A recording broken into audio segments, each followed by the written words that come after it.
वैदिक ग्रंथों में एक महत्वपूर्ण तथ्य यह है कि सभी वैदिक ग्रंथ अलग अलग काल में अनेकों ऋषि मुनियों के द्वारा रचे गए।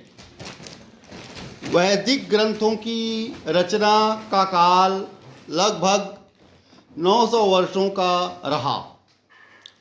हम कल्पना करें 11वीं शताब्दी का भारत और 20वीं शताब्दी का भारत, कितना अंतर पाते हैं इन 900 वर्षों में।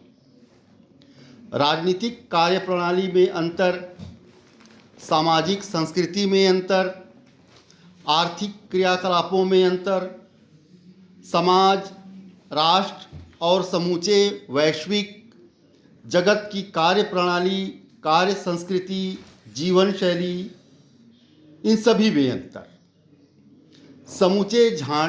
समूचे ढांचे में व्यापक अंतर परिलक्षित होगा और इस प्रकार का अंतर अथवा परिवर्तन हर कालखंड में अवश्य ही रहा होगा। वैदिक ग्रंथों के रचना काल में जो सैकड़ों वर्षों में अलग अलग कालखंड में विभिन्न ऋषियों मनीषियों के द्वारा रचे गए, हर काल में परिस्थितियां एक सी नहीं रही होंगी।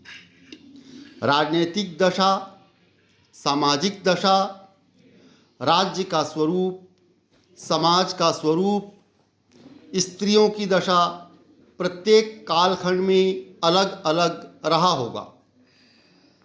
प्रत्येक कालखंड में ऋषियों मनीषियों के द्वारा तत्कालीन सामाजिक व राजनीतिक आवश्यकताओं व मान्यताओं के अनुरूप रचे गए।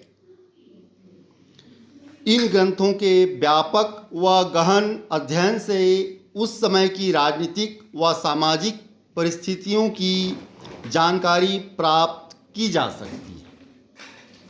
उत्तरकालीन वैदिक ग्रंथ जो लगभग 1000 से 600 ईसा पूर्व में उत्तरी गंगा के मैदान में रचे गए, उत्खनन और अनुसंधान के फलस्वरूप इसी काल और इसी क्षेत्र में लगभग 700 स्थल प्रकाश में आए हैं। इन स्थलों पर बस्तियां हुआ करती थी जहां वैदिक जन निवास करते थे। इन्हें चित्रित धूसर मृदभांड स्थल कहते हैं क्योंकि यहाँ के निवासी मिट्टी के चित्रित और भूरे रंग के कटोरों और थालियों का प्रयोग करते थे। धन्यवाद।